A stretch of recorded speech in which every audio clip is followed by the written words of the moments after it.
Kim Tae-ho pressed his face against the small window of the transport ship. Outside, Deep Space Station Harmony 7 looked like a giant metal flower floating in the darkness. Its long arms stretched out in all directions, each one glowing with thousands of lights. This would be his home for the next 6 months. Tae-ho had dreamed of this moment for years. At 28, he was the youngest person ever chosen to be a cultural liaison for the Colonial Federation. His job was simple but important: help humans and aliens understand each other better. Today was special because the Vorthak Empire was coming to make peace after 100 years of Cold War. The transport ship docked with a soft bump. Tae-ho grabbed his bags and walked through the airlock. The station was bigger than he had imagined. The main corridor was wide enough for 10 people to walk side by side. Aliens of different species moved around, talking in languages he could not understand. "Tae-ho," a voice called out. A tall woman with short black hair walked toward him. "I'm Commander Park Ji-woo. Welcome to Harmony 7, Tae-ho bowed politely. "Thank you, Commander. I'm ready to work," Ji-woo smiled. "Good, because the Vorthak delegation arrives in 2 hours. Have you studied their greeting customs?" "Yes, ma'am." Tae-ho patted his pocket where he kept his translation notes. He had spent weeks learning basic Vorthak phrases from old files. "I memorized the most important ones." "Excellent." The Vorthak take their traditions very seriously. One wrong word could ruin everything. Ji-woo led him through the station. Their leader is Elder Thaynara. She's bringing her granddaughter Calathan, who is a famous warrior. There's also Mordek, who will marry Calathan soon. They walked past the medical bay where Dr. Lee Da-eun was preparing for alien visitors. She waved at them through the glass. Security Chief Choi Min-ho stood near the main entrance, checking his weapons and talking to his team. "Everyone is nervous," Ji-woo said. "This peace treaty could change everything. The Vorthak are strong fighters, but they're also smart. If we become friends instead of enemies, both our peoples will be safer." Tae-ho nodded. He understood how important this was. His parents had lived through the early years of the Cold War when everyone was afraid of alien attacks. Now he had a chance to help make peace. 2 hours later, alarms rang throughout the station. The Vorthak ships had arrived. Tae-ho stood in the main docking bay with the other humans. His hands were sweaty, but he tried to look calm. Through the thick glass windows, he could see 3 black ships that looked like giant insects. "Remember," Ji-woo whispered, "be respectful but not weak. The Vorthak respect strength." The airlock opened with a hiss. Hot air flowed into the bay, carrying a strange smell like burned metal and flowers. Then they came through. The first Vorthak was huge. It had to duck to fit through the doorway. Its skin looked like dark armor with green marks along the edges. 4 arms moved as it walked, and its face had large eyes and clicking mouth parts that moved like scissors. "That's Elder Thaynara," Ji-woo said quietly. Behind her came more Vorthak warriors. They were all tall and strong, but one stood out. This one was even bigger than the others and moved like a dancer. Her armor was darker, almost black with silver lines that caught the light. "Calathan," someone whispered. The last Vorthak to enter was male and smaller than the others, but he moved with anger. His 4 arms held wide like he was ready to fight. His eyes looked at every human like they were enemies. "Mordek," Ji-woo said. "He doesn't like this peace idea." Elder Thaynara walked forward. Her voice was deep and made clicking sounds. "Humans of Harmony 7, we come to speak of peace between our peoples." Ji-woo stepped forward and bowed. "Welcome, Elder Thaynara. We are honored by your presence." Now it was Tae-ho's turn. He had practiced this moment 100 times. He walked toward Calathan, who was closest to his age. According to his notes, he should greet the younger warriors first to show respect for their fighting skills. Tae-ho stopped in front of the huge alien warrior. She was even more impressive up close. Her armor was smooth and looked like it had grown from her skin. Her eyes were large and golden, and they watched him carefully. He took a deep breath and spoke in Vorthak. The words felt strange in his mouth, full of clicks and hisses. "Kalarthane Morvektan." The reaction was immediate. Every Vorthak in the room froze. Calathan's mouth parts clicked rapidly. The other warriors made surprised sounds. Elder Thaynara's eyes grew wide. "What did I say?" Tae-ho asked Ji-woo quietly. Before anyone could answer, Mordek roared in anger. He pointed at Tae-ho and shouted something in Vorthak. His voice was full of rage, and he took a step forward like he wanted to attack. Calathan moved between them. She spoke to Mordek in their language, her voice calm but firm. He argued back, but she stood her ground. Elder Thaynara spoke loudly, and everyone became quiet.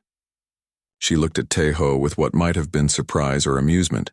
"Human Taeho," she said in careful English. "Do you understand what you have said? I tried to say that I honor your presence," Taeho said. His face was red with embarrassment. "Did I say something wrong?"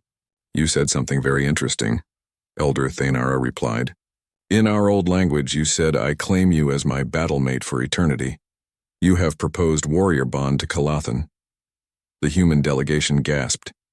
Jiwoo looked like someone had hit her with a shock weapon. Dr. Lee Dayun dropped her medical scanner. "Proposed?" Taeho's voice cracked. "Like marriage?" "More than marriage," Elder Thaynara said. "Warrior bond is sacred.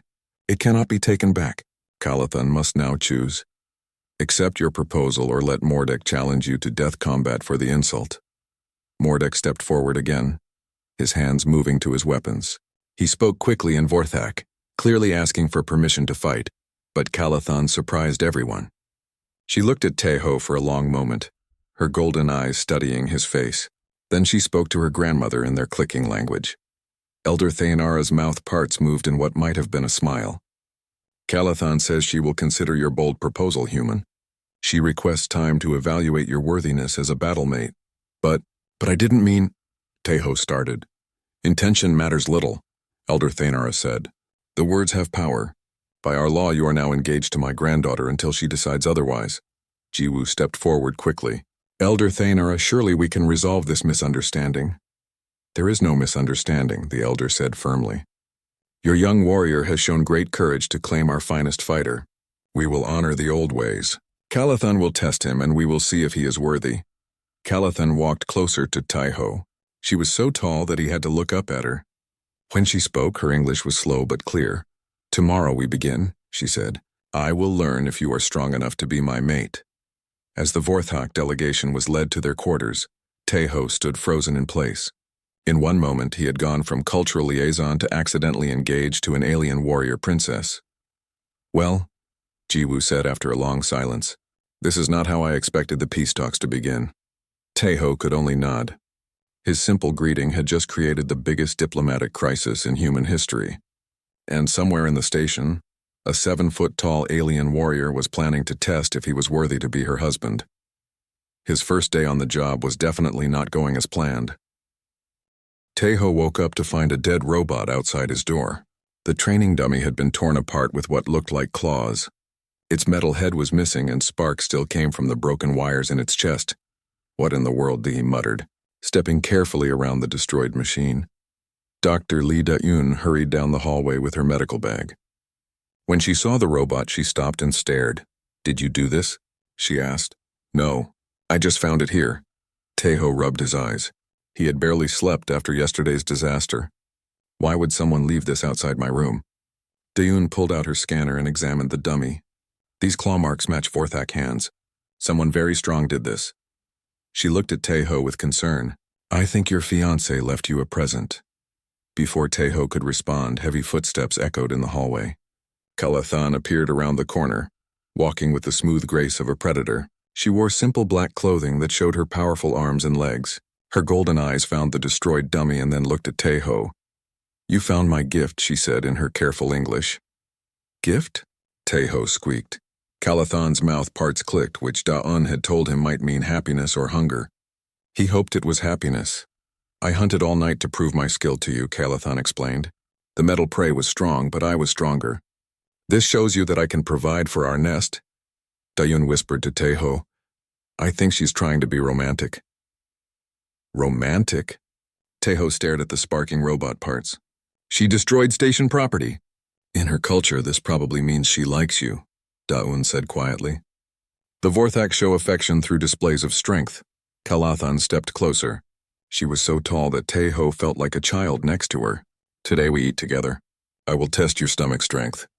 "My stomach strength?" "All good warriors must eat well to fight well," Kalathan said seriously. "Come. I have prepared Vorthak food for you." Taeho looked at Da-eun for help, but she just shrugged.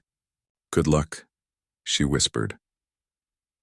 An hour later, Taeho sat in the station's dining hall staring at a plate of something that looked like purple mud with legs sticking out of it. The smell made his eyes water and the food seemed to move on its own. "This is crack meat," Calathan said proudly. She held up a piece with her claws and popped it into her mouth. Her jaw worked for a moment and then she made a satisfied sound.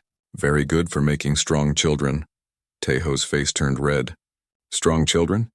When we are mated, we will have many strong offspring," Calathan said matter-of-factly. "But first you must prove you can eat warrior food." Other humans in the dining hall watched nervously. Commander Jiwoo sat at a nearby table, ready to call the medical team if needed. Security Chief Minho stood by the door, his hand near his weapon in case Mordek appeared. Teho picked up a piece of the purple meat. It felt slimy and warm. The legs wiggled slightly in his fingers. "Is it still alive?" he asked. "Only the freshest meat for my chosen mate," Calathan said, her eyes bright with what he hoped was pride.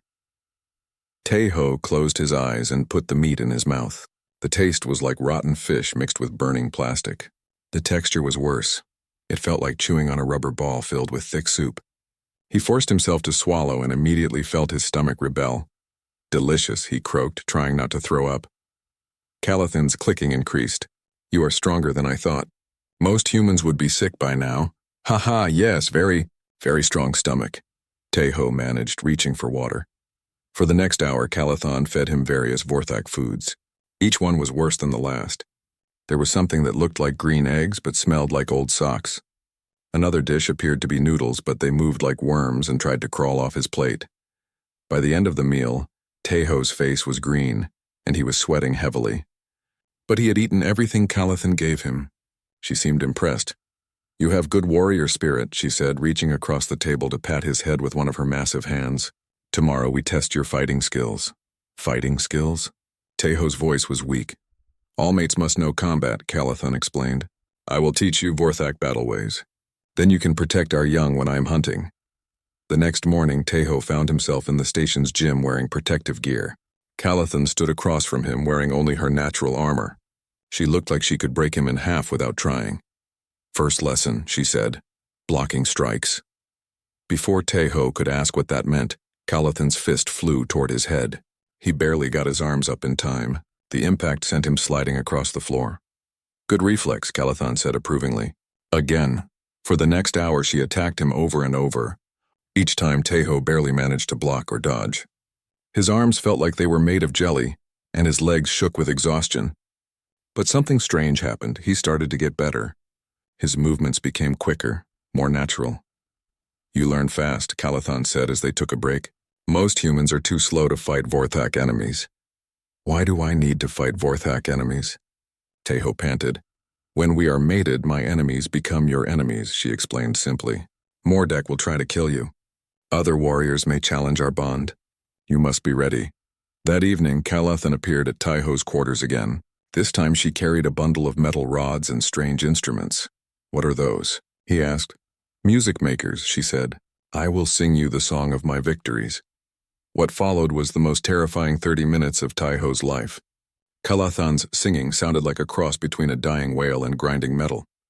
The instruments made sounds like breaking glass and screaming engines, but she sang with such passion and pride that Teho found himself strangely moved.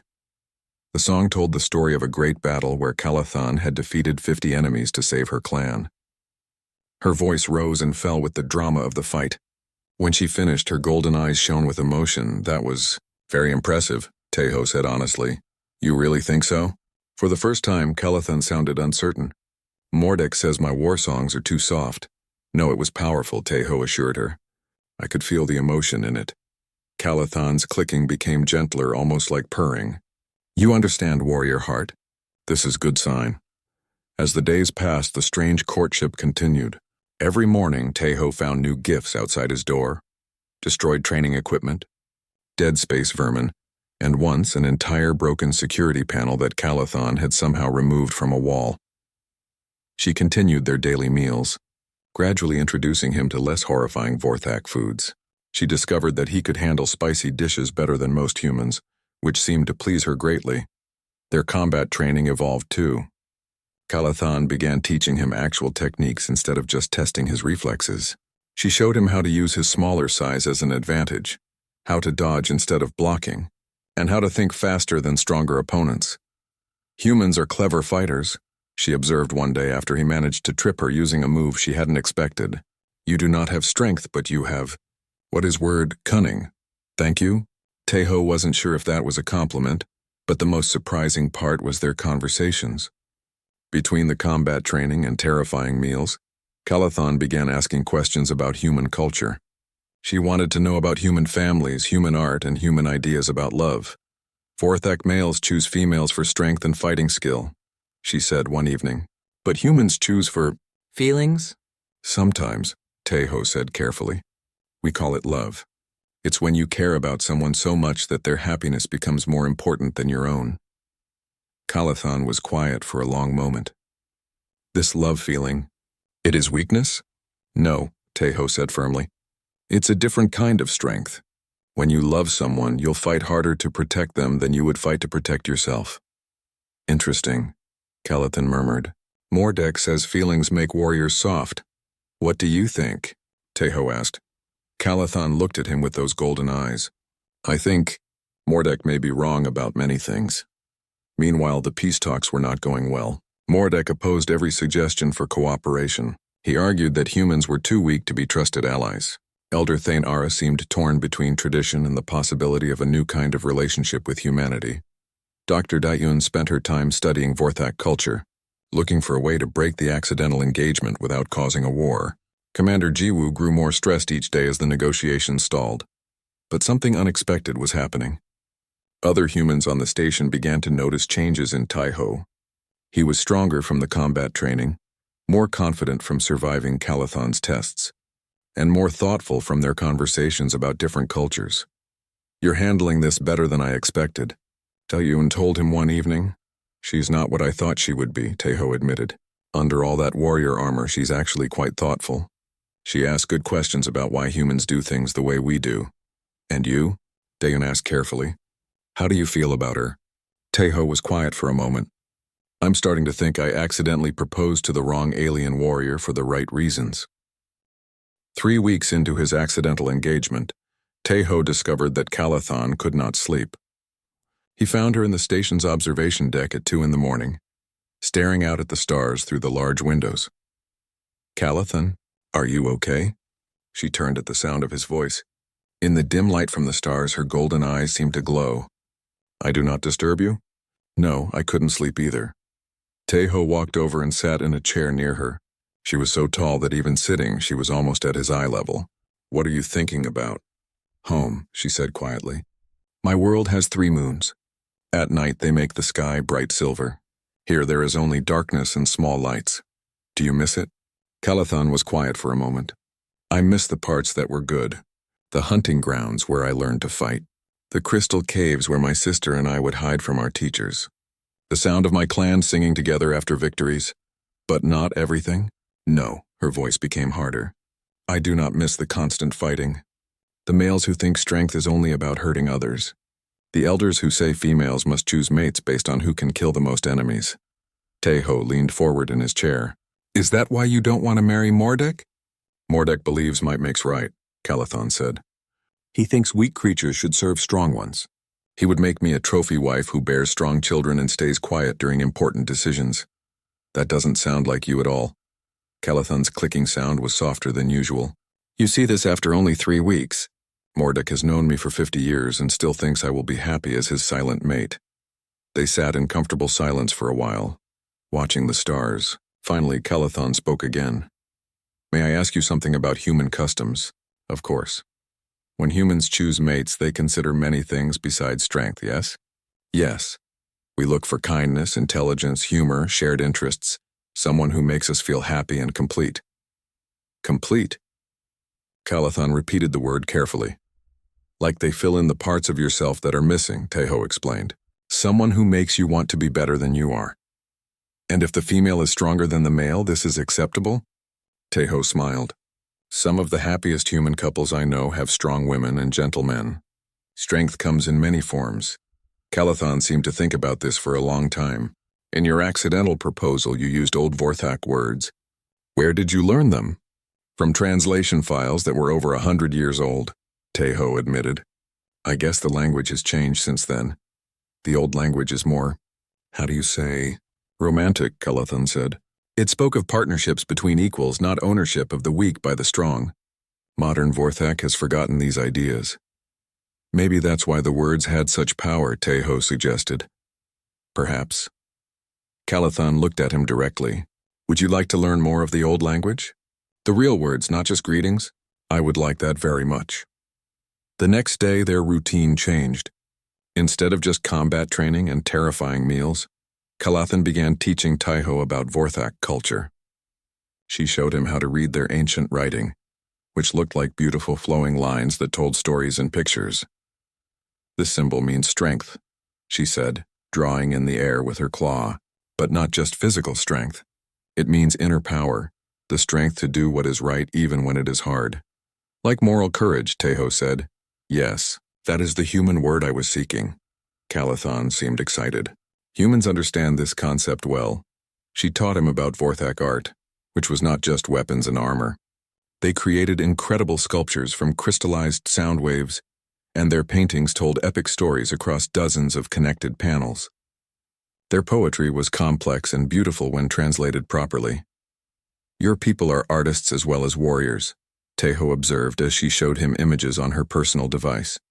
We were, once, Calathan said sadly, but the war years made us focus only on fighting.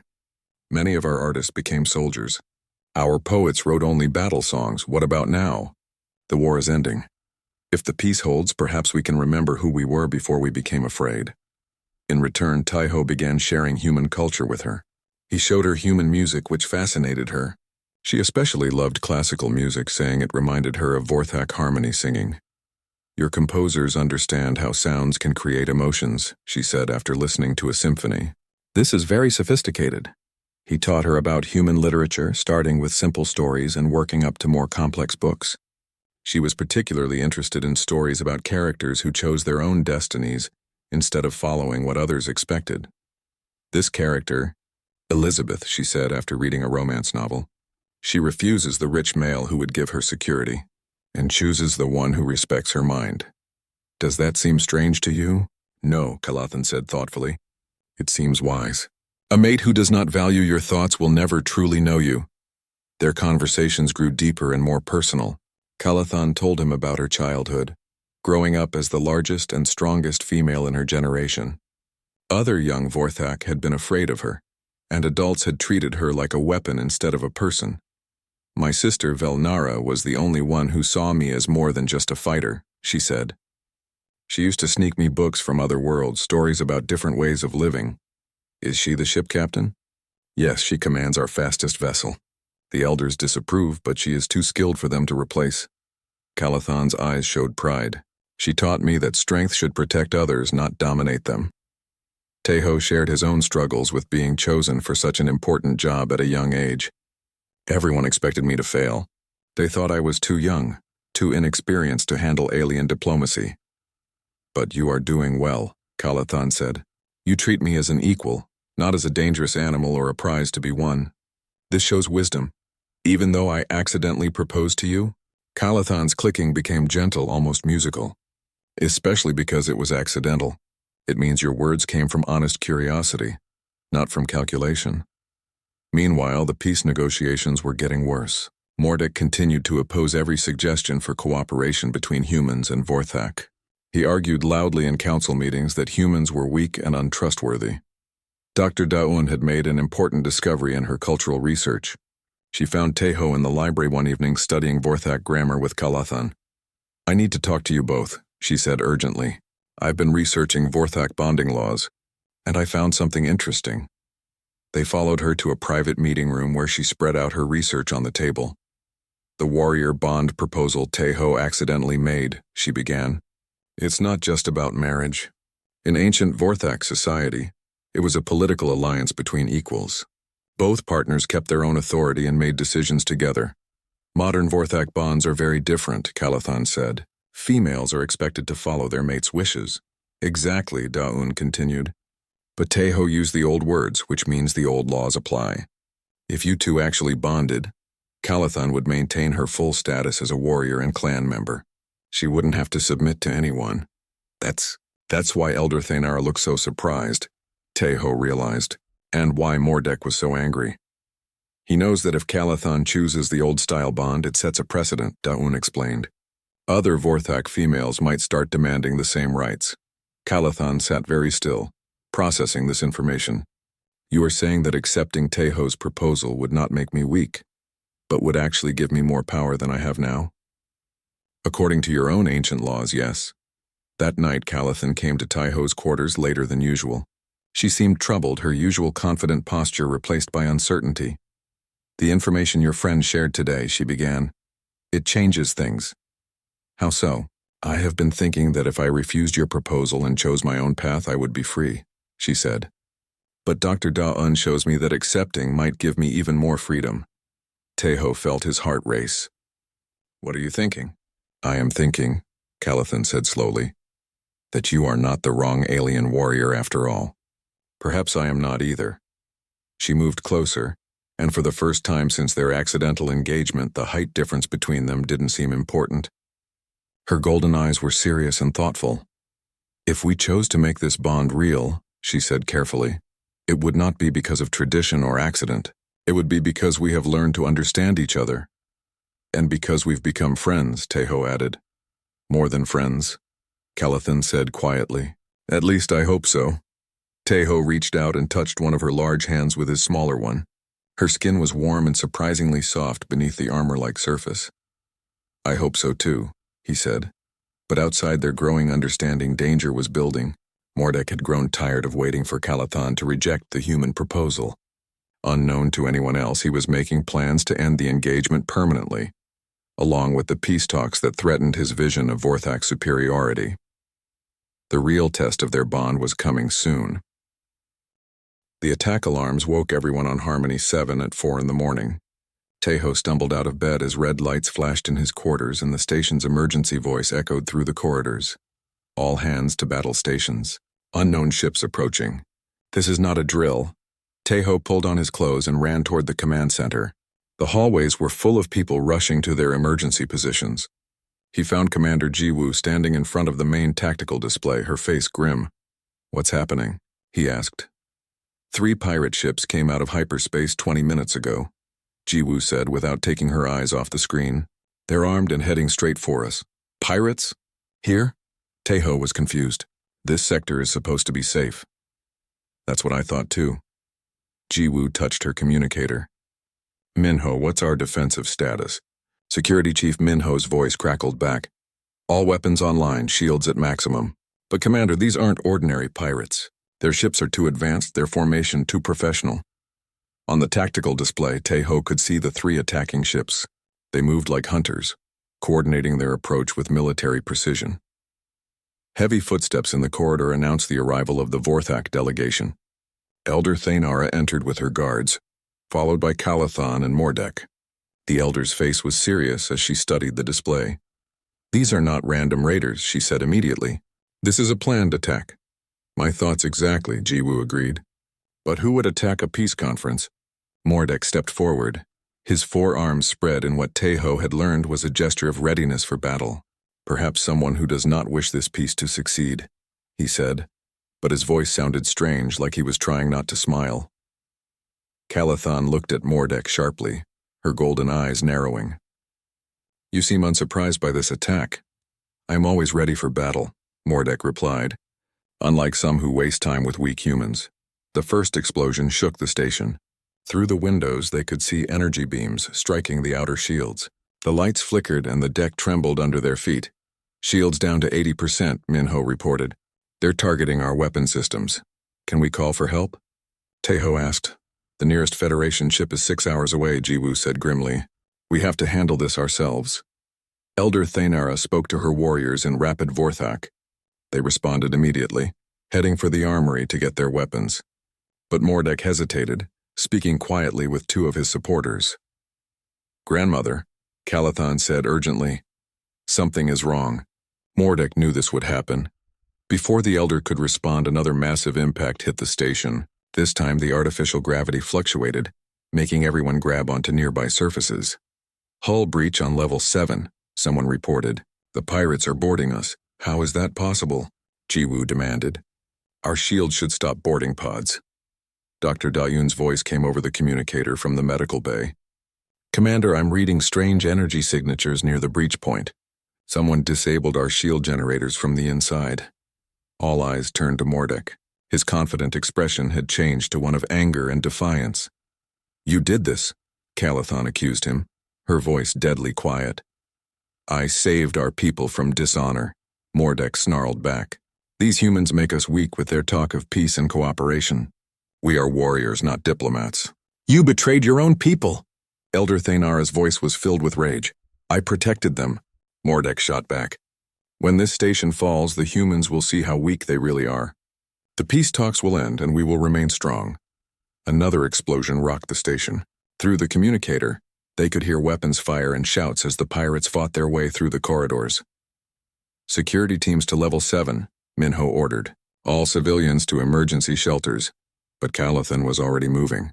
She grabbed her weapons from the Vorthak armory and turned to Tejo. Stay here where it's safe, she commanded. No, Tejo said firmly. If we're bonded, we fight together. You are not a warrior, Calathon protested. Maybe not the kind you're used to, Tejo replied. But I know this station better than anyone. You'll need me to navigate the corridors. Commander Jiwoo handed him a weapon. He's right. Tejo knows every maintenance tunnel and emergency route on this station. Calathon looked frustrated, but she nodded. Stay behind me. Do not try to be hero. They moved out together, followed by the loyal Vorthak warriors. Elder Thanara stayed in the command center to coordinate the defense, but not before giving Mordek a look that could have melted steel. The corridors of level 7 were filled with smoke and flashing emergency lights. Bodies of both humans and pirates lay scattered across the floor. The sound of weapons fire echoed from multiple directions. The pirates are trying to reach the reactor core, Minho's voice crackled through their communicators. If they damage it, the whole station could explode. Which way? Calathon asked Tejo. Tejo thought quickly. The main route is through corridor C7, but that's where most of the fighting is. There's a maintenance shaft that leads directly to the reactor level.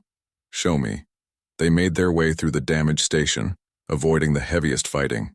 Tejo led them through passages he had memorized during his first weeks on board. Behind them, the loyal Vorthak warriors moved with deadly grace, their weapons ready. When they reached the maintenance shaft, Tejo could hear voices below them. The pirates had already reached the reactor level. How many? Calathon whispered. Tejo listened carefully. At least 6, maybe more. They have heavy weapons. 6 pirates against 3 Vorthak warriors and 1 human, Calathon mused. Not good odds.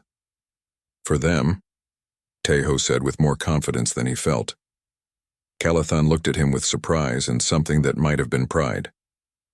You have learned warrior thinking. They dropped through the shaft into the reactor chamber. The pirates were scattered around the massive energy core, placing explosive devices on critical systems. They looked up in surprise as the defenders landed among them. What happened next was unlike anything Tejo had ever seen. The Vorthak warriors moved like dancers, their forearms wielding weapons with incredible skill. Calathon was magnificent, her combat training showing as she fought with both power and intelligence. But the pirates were professionals too. They had better weapons and defensive positions. The battle quickly became desperate. Tejo found himself pressed against the control console as energy beams flew overhead. He looked at the reactor controls and suddenly had an idea. It was dangerous, but it might work. Calathon, he shouted over the noise of battle. Can you get them all to the north side of the chamber? Why? She called back while dodging a blast. Trust me. Without hesitation, Calathon and the other warriors began forcing the pirates toward the north wall. Their coordinated attack drove the enemies exactly where Tejo needed them. When all the pirates were grouped together, Tejo activated the emergency containment field for that section of the chamber. A shimmering energy barrier appeared around the pirates, trapping them inside. The field will hold them for about 10 minutes, Tejo announced. The Vorthak warriors stared at him in amazement. Calathon's clicking sound was rapid and excited. You used cunning instead of strength, she said admiringly. Very clever. But their victory was short-lived.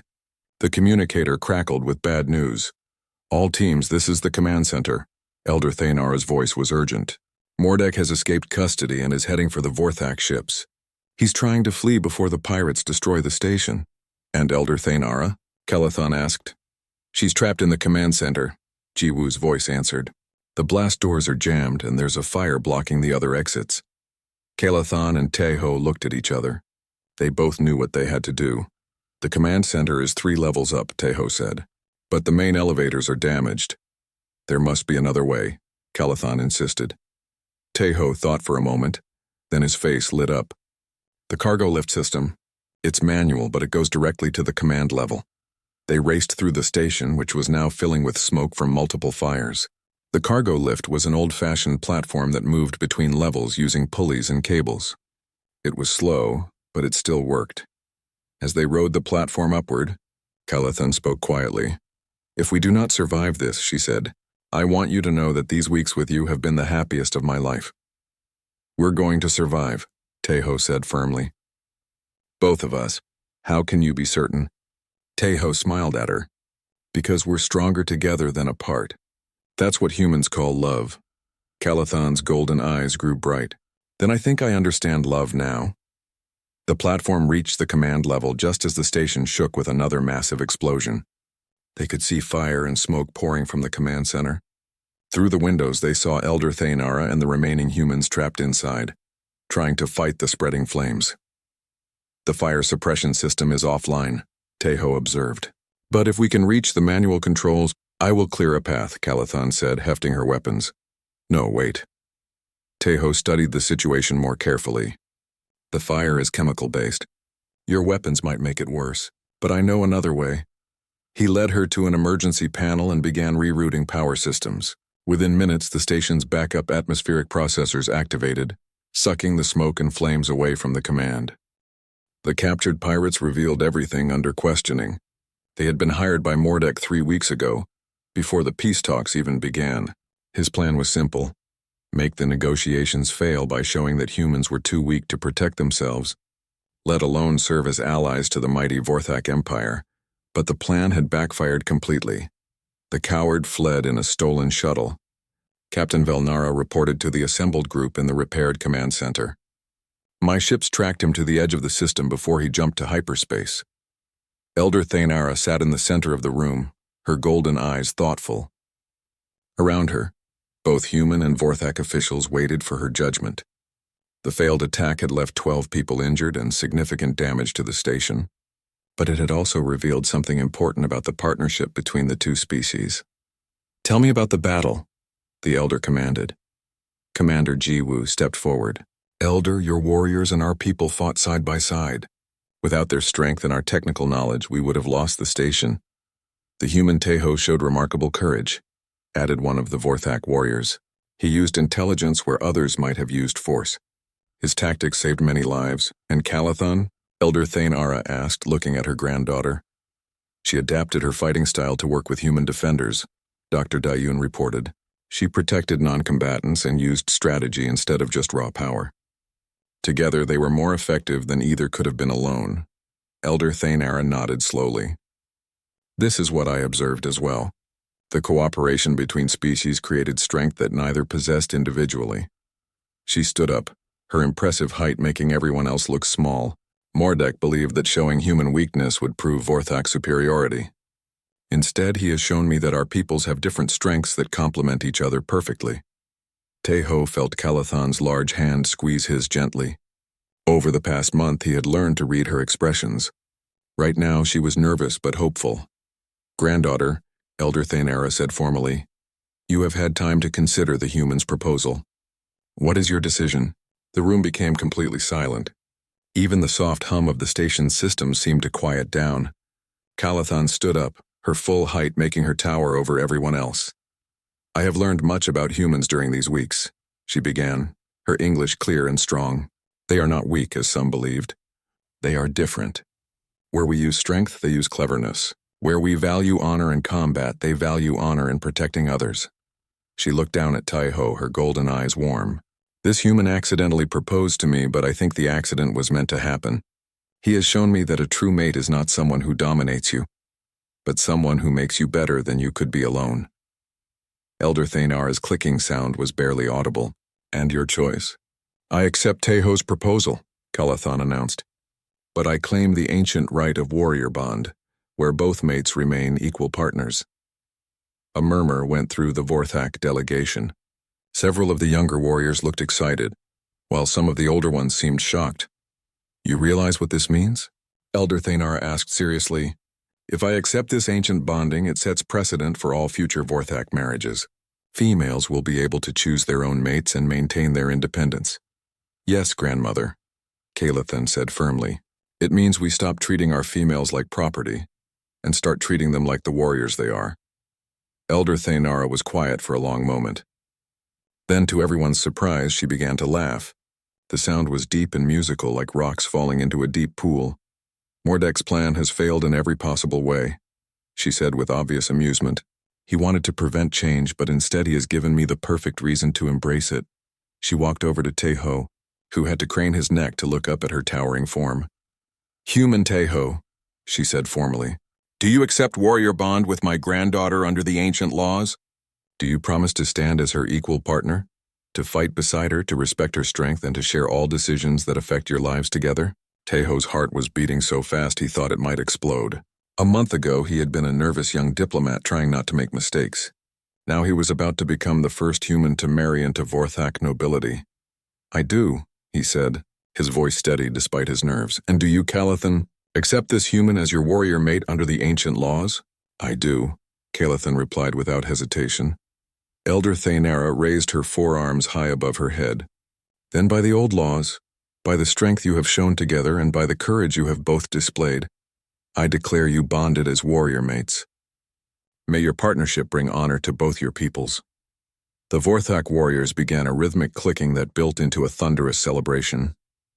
The humans cheered and applauded. Captain Velnara came forward and embraced both her sister and her new brother-in-law. Welcome to the family, she told Teho in heavily accented English. Try not to let her boss you around too much.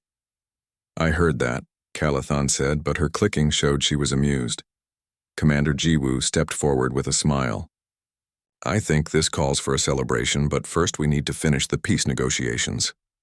Actually, Elder Thaynara said, I believe the negotiations are complete. The events of recent days have shown me everything I need to know about human character and the potential for our alliance. She gestured to include both species in her words. Humans and Vorthak together stopped the attack that could have destroyed this station. Human cleverness and Vorthak strength working as one saved all our lives. This is the foundation for true partnership between our peoples. Dr. Dayun looked up from her tablet. So the peace treaty is approved? More than approved, Elder Thaynara confirmed. I propose a full alliance. Joint exploration missions, shared technology, cultural exchange programs, and permanent embassies on both our worlds. The celebration that followed lasted 3 days. Representatives from both governments arrived to sign the formal treaty documents. News reporters came from across human space to interview the couple whose accidental engagement had helped create galactic peace. But for Teho and Calathan, the most important moments were the quiet ones between official events. Do you regret it? Calathan asked one evening as they sat in their new shared quarters. You were supposed to be a simple cultural liaison, not the husband of an alien warrior princess. Teho smiled as he looked up at her. She was reading a human book about Earth's history, her golden eyes moving carefully across each page as she studied the unfamiliar concepts. I don't regret anything, he said honestly. A month ago I thought I understood what strength meant. You taught me that real strength isn't about fighting harder or being tougher. It's about being brave enough to change when change is needed. And you taught me that choosing your own path is not weakness, Calathan replied. You showed me that love makes warriors stronger, not weaker. She set down her book and reached for him with one of her large hands. He took it in both of his smaller ones, still amazed at how gentle she could be despite her incredible strength. What happens now? He asked. Now we learn together, Calathan said.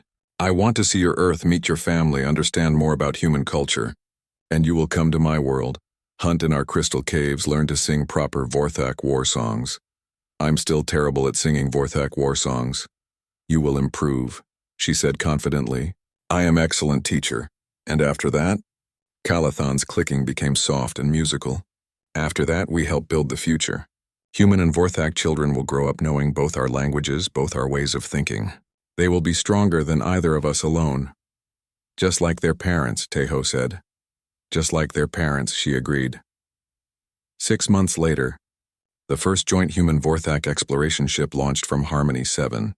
Its crew was half human, half Vorthak, working together to explore unknown regions of space.